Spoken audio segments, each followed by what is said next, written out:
Ladies and gentlemen, welcome to the main event. Today's topic is the GSA's decision to expand OneGov beyond just software and cloud services.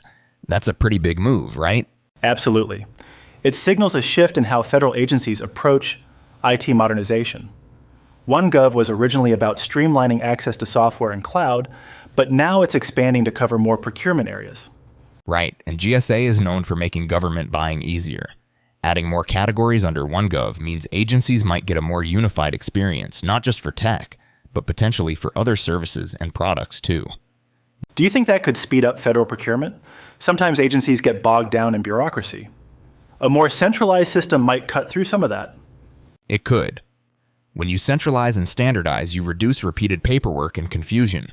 It's like ordering from a menu instead of guessing what's in the kitchen. Good comparison. But with more categories, do you think there's a risk of making the system too complex? Sometimes adding options can overwhelm users. That's a fair point. GSA will need to balance simplicity with flexibility. If the interface gets cluttered, agencies might struggle more, not less. I wonder how vendors feel about this. More exposure could mean more competition, but also more opportunities. It could help smaller businesses get noticed. And for vendors, having consistent rules and processes might make selling to the government less intimidating. It's not just about big tech giants anymore. What stands out is that this signals a broader digital transformation effort. It's not only about cloud and software, but about reshaping how government interacts with technology and service providers. Yeah, it's like the government is moving from patchwork solutions to a more holistic system.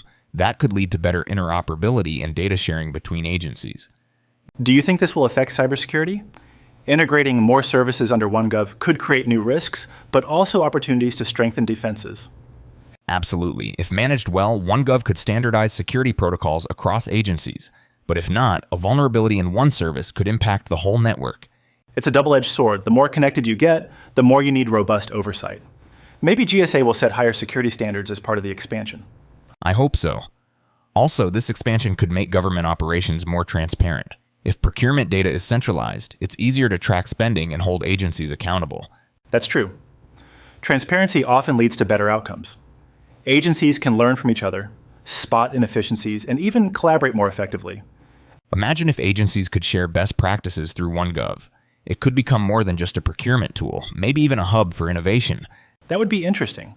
Maybe it'll encourage agencies to experiment with new technologies, since access is easier and the risks are lower. But I wonder, will all agencies embrace it? Some are slow to adopt change, especially with new systems. Change management is always tricky. There might be resistance, but if GSA makes training and support a priority, adoption could improve. And feedback loops are critical. Agencies need to be able to report issues and suggest improvements, so OneGov evolves in ways that actually help users. Speaking of evolution, do you think this could influence private sector procurement? Sometimes government innovations trickle out and set new standards. Possibly. If OneGov proves its value, private companies might adopt similar centralized models for their own purchasing. It's like a ripple effect. That could reshape how organizations think about procurement. Efficiency, transparency, and security could become universal goals. On that note, what do you think is the biggest challenge GSA will face with this expansion? I'd say integration. Merging different procurement categories isn't easy, especially with legacy systems and diverse agency needs. And keeping the system user-friendly. If it's too complicated, agencies might revert to old habits. True, simplicity is key. Maybe GSA can use user feedback to guide future updates and ensure the platform stays intuitive. It'll be interesting to see how this impacts the government's digital transformation journey over the next few years. Definitely. It's not just about technology, it's about changing culture and processes. That's always the hardest part. So as OneGov expands, agencies, vendors, and even taxpayers could see real benefits if it's managed well. But only if GSA listens, adapts, and keeps security and usability front and center. Well, that wraps up our discussion. What's your biggest takeaway from GSA's OneGov expansion?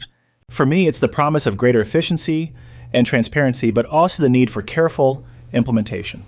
Agreed. And for our listeners, how do you think centralized procurement could change government services in the future? Let us know your thoughts. A special thank you to MarketUS.com for furnishing us this information. Here's a question. How do we contact them?